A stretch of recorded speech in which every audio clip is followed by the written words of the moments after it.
Today on another episode of Reels Talk with Amanda and Omar, we will be reviewing Fantastic Beasts, The Crimes of Grindelwald, so stay tuned. Hey everyone, welcome back. The second installment of the Fantastic Beasts franchise hits theaters this weekend, and Omar and I had a chance to go see it, and we wanted to give you our review of the movie to see if it's something that you should go accio your ticket and go see it this weekend or not. That's a Harry Potter reference. If you didn't know that. I thought it was like a teenager reference. You know? Accio, yo ticket. Yeah, it could I be. will say I am coming from this angle of a muggle, a non-mage. No-mage. No-mage, if you will.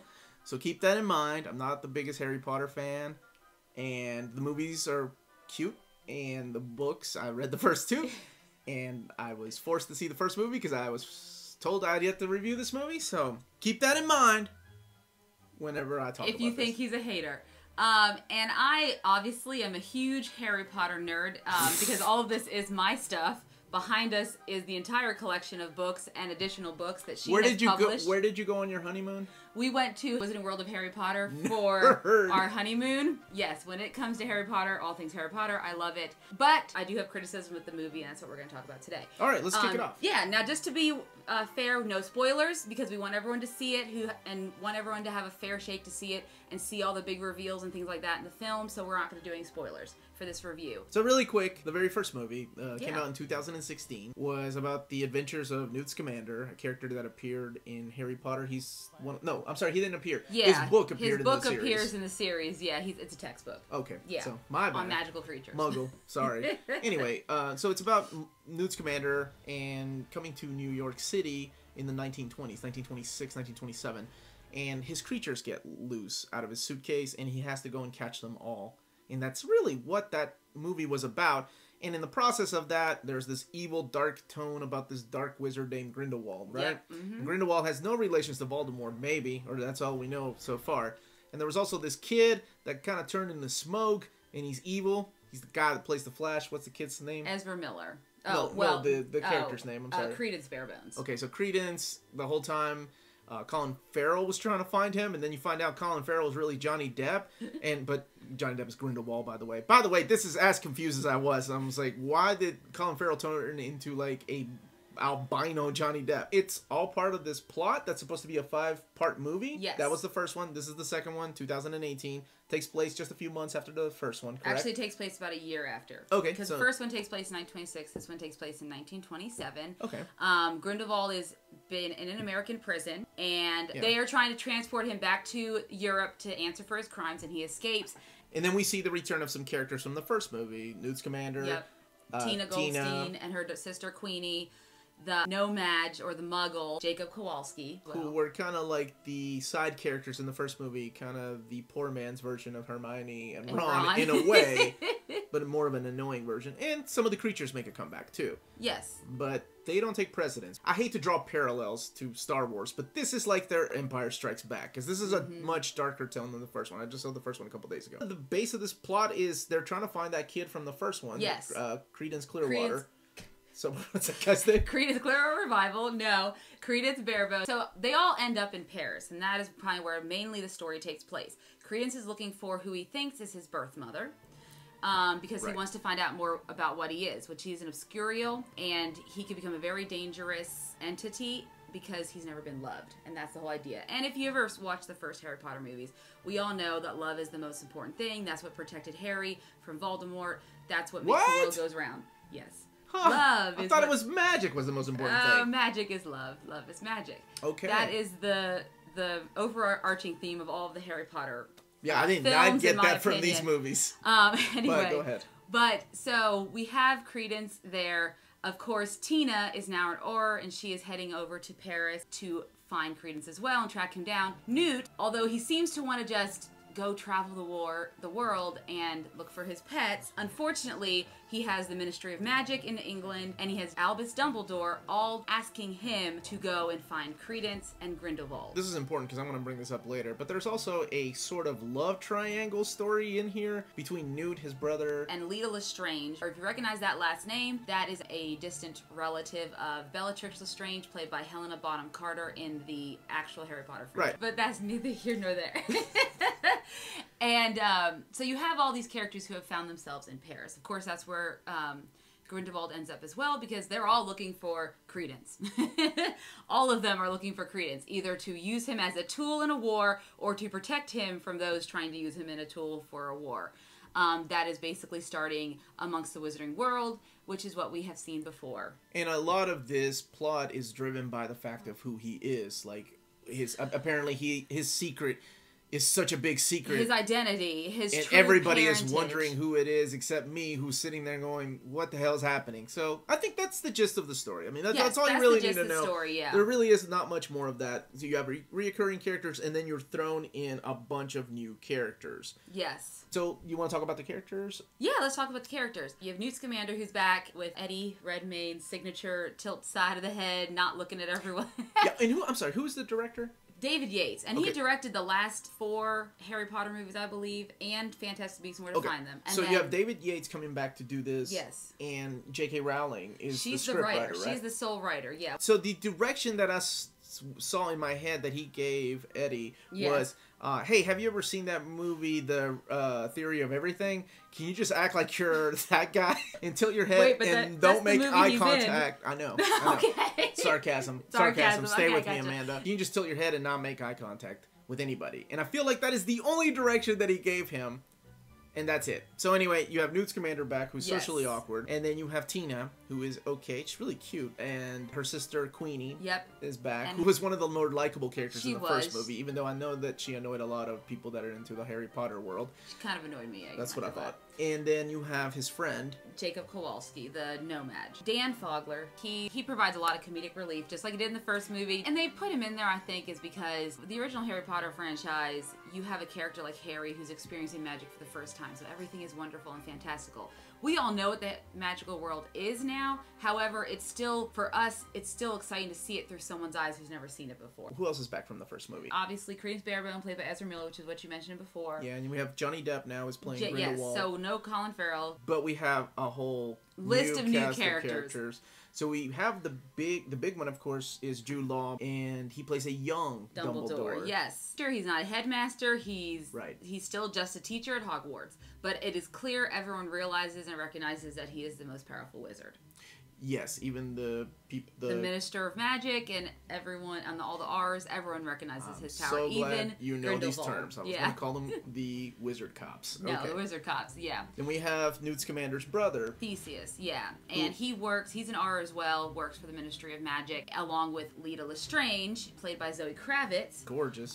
Yes, and she does a great job in the film, and she is also an Or, and there's that love triangle there, or a quadrangle. Quad angle? Because Tina and Newt, so there's like a 4-person thing. And then we have a couple of other characters. The big reveal that they had in the trailers that everyone was talking about before the movie came out was Nagini, played by Claudia Kim. And for those who are Harry Potter fans, recognize the name. That is Voldemort's snake. That is used as a Horcrux later on in the franchise. So there's a lot of problematic things that Harry Potter fans have had with that. That's something that, as a Harry Potter fan, you know, when you see these new films, when things, not that they're getting retconned or new things are getting added, that she keeps adding or changing the canon of some of the characters. It's and that her is midichlorians, it's if her you will. midichlorians. It's a little frustrating for Harry Potter fans that she keeps changing that stuff, and I'm kind of in that camp too. Okay. Yeah. So who else is there? Old Nicholas Flamel, who also provides some great comic relief with Jacob throughout the film, but he ends up acting as a safe house, somewhere they can hide out. And then we have a couple of new creatures, like some returning creatures from his first month, from the first movie. Like his Bowtruckle, he named Pickett. Mm-hmm. It's a little, he said mole? The poor man's Groot. Oh, yeah, poor man's Groot. The Niffler is the mole character that you're referring to. Sorry. And the Niffler and the Bowtruckles play quite a huge role in this film. And then there's some other creatures, a Chinese dragon-type creature called that one was really cool. Zhao Wu, I'll probably mispronounce that. And that was an interesting character. I love seeing that creature on screen. I like the CG on the creatures. I thought that was really well done in this movie. I think so too, and that's one of the highlights of the movie for me. If we want to go into like some of the pros and cons. Sure. Are we done with the characters? Yeah, we're done with the characters. So let's talk about pros, because this can't all be cons. No, I have a lot of cons, but for me, the biggest pro, honestly, Jude Law as Albus Dumbledore. I think it's great to see Jude Law back on screen. He portrayed Albus Dumbledore's gravity, yet his light-heartedness, like childlike nature, but yet has that gravity towards him that is what makes him so wise. So to me, Albus Dumbledore was a standout, and that's what makes me excited for the next 3 films, is to see Jude Law. Okay. And to see him, and I want to see him interact with Johnny Depp, because they never technically interact in this film. But you will see that eventually, and there's hints of it. No, they have a history together because of J.K. Rowling. Yes, well, they have, in the books, it is established, in Deathly Hallows, they go into it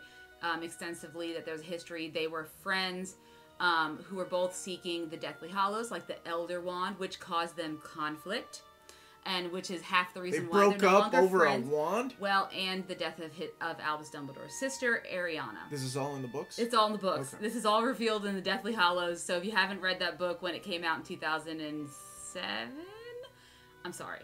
But then later on, after the books and the movies were over, she revealed that Albus Dumbledore was gay, and he actually loved Grindelwald.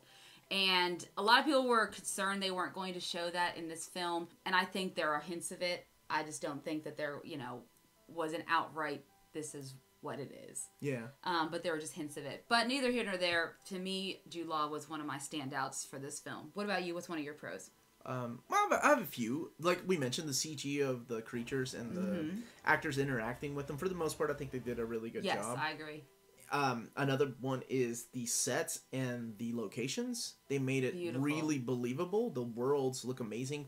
That's one of the things I enjoyed about the first one too. 1920s New York. They made it a really believable city. It was amazing the amount of detail that went into recreating it. We have Paris, we have London, we have New York. So you're kind of all over places, but the way that you can tell each city is different because of the way that it's recreated. They look completely amazing, including your favorite castle. Yes, Hogwarts. Yeah, they go back to Hogwarts again in this film, and that was the thing that for me was a little bit missing in the first film, because when you think of the Wizarding World, you always think of Europe, you think of England, you think of where Hogwarts is located, and then going back to that, there's just something different about being in those scenes again, like being in Hogwarts or even being in Paris. It reminded me much more of the original Harry Potter franchise. So I enjoyed that aspect of it. Okay. I liked the scenes as well, like the sets and the locations. I like the character designs and the the clothes that they wore. I thought they were really, really, really well done. So a lot of the production value was high. I mean, it feels like this was a Disney-produced movie. It's Warner Brothers, so they're still going to put their money into it because they have at least one good thing that the Harry Potter franchise is making good money for. And I think that's also the drawback of this movie is that they know this movie's going to do well. So they put all that into the production, but the meat isn't see, there. now I don't think that's necessarily their problem. So this is where we get to the cons, because this is All right, what I want to talk about. Let's talk about the and cons. it's talking about the plot. Without spoilers. Without spoilers. So within the plot, you have a lot of characters who... you have people who turn and have different, you don't really know what their agency is, right? You're not really sure, you're missing some of their motivations for why they end up doing things they end up doing later on in the film. And then some things that come on, as a complete surprise aren't really, they come out of nowhere. I think you even said, I wasn't expecting, that just didn't seem right to me. And the way the story moves, there just seemed to be a lot of flow to it, in my opinion. I think a lot of it has to do with there is way too much story. A lot of exposition. To be in this movie. Which works wonderful in books because you can come at a book and foreshadow a bunch of things. But you try to do that in a movie and it confuses your audience.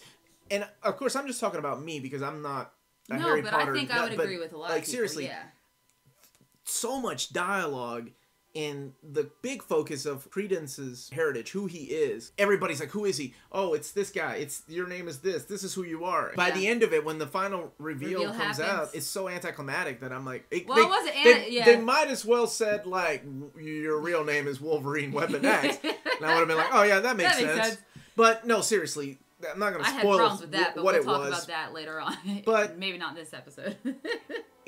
It is too much. To me, the problem was it tried to be too much of a movie. Too many things were happening in this movie, which was my problem with the first one. I didn't know the direction they were going, and that might be the director's fault. It could be the screenwriter's and that's why fault. I think, the screenwriter is J.K. Rowling. And now all the other movies, the Harry Potter movies, they were not while she wrote the books, someone else came in and did a screenplay. Right. But she's the writer for these. Because there are no books that this is based on. No, it is based on a textbook that, yes, she wrote it out, but it's just about the creatures. It's not actually a story.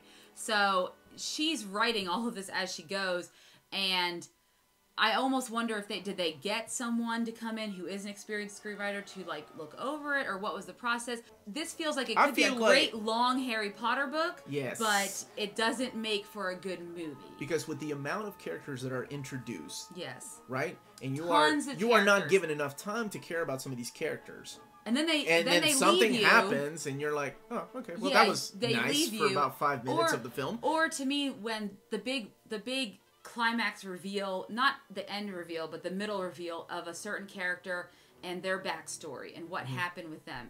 To me, there was so much back and forth dialogue that just didn't flow right, that I got bogged down by it, like you said.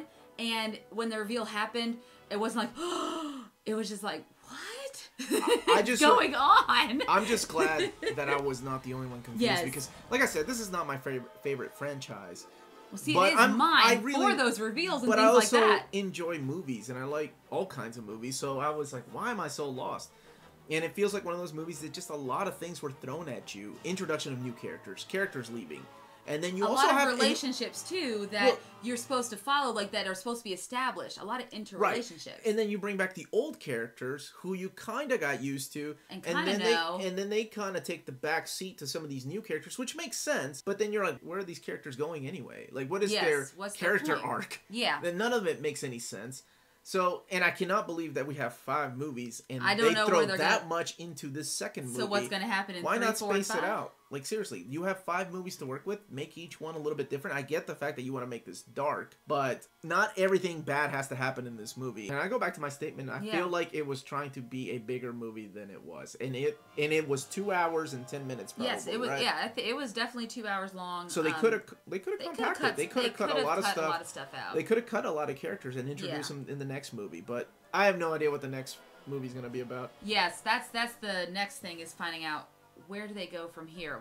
I have an idea of where they're going to go from here, especially now that with the big reveal, which, as a Harry Potter fan, it's so hard for me. After I left this film, I kept thinking, I have to think about the actual film itself. I'm so worried about the canon, and I told Omar, I don't want to be like those Star Wars fans who get all upset because they messed with the canon and messed everything up. The Force is midichlorians. The Force is, yeah, so, but at the same time, I couldn't, like, I had to get myself out of that, because there are some big reveals in this film that I'm not too sure I was happy with as a Harry Potter fan.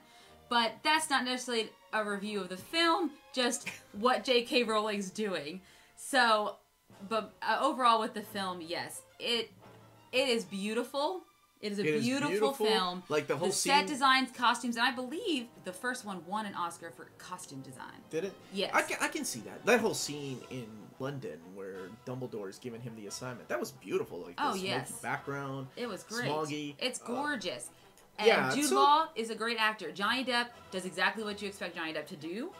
I mean, it's a Johnny Depp character, right? It has his little quirks and his little, talk, and it's Johnny Depp doing Johnny Depp things. Like, it's weird. I say, like, this movie has too much dialogue, but I love movies with just dialogue driven characters. But when like, a lot of dialogue, I watch movies about 2 guys sitting at a that's diner true, but together. See, the difference between that is that this is dialogue that is trying to create exposition.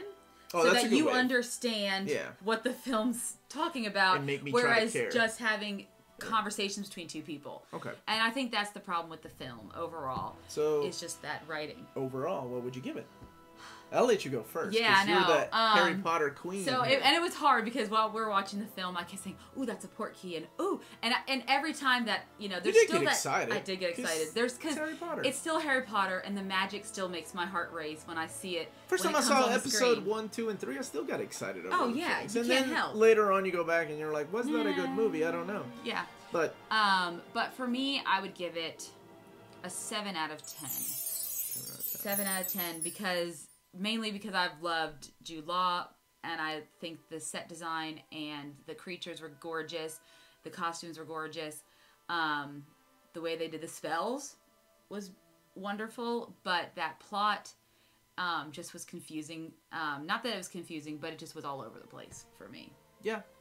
Actually, everything you just said is the reason why I'm giving it a 6 out of 10. Okay. So we're about the same, you know. Because, except for the mad crushing on Jude Law, which I think he is a very good-looking man. He's a damn great actor. He's a damn good actor. He is a damn great actor. When he does Sherlock Holmes 3. But I have no emotional connection to Dumbledore where I'm like, oh, he's playing a good Dumbledore. And that's the problem, yeah. So, yeah, 6 out of 10. And I think that's being fair. As an average moviegoer that has no interest in this, to me, is like, wait for Netflix. Yeah, and this is a love song for these movies to me.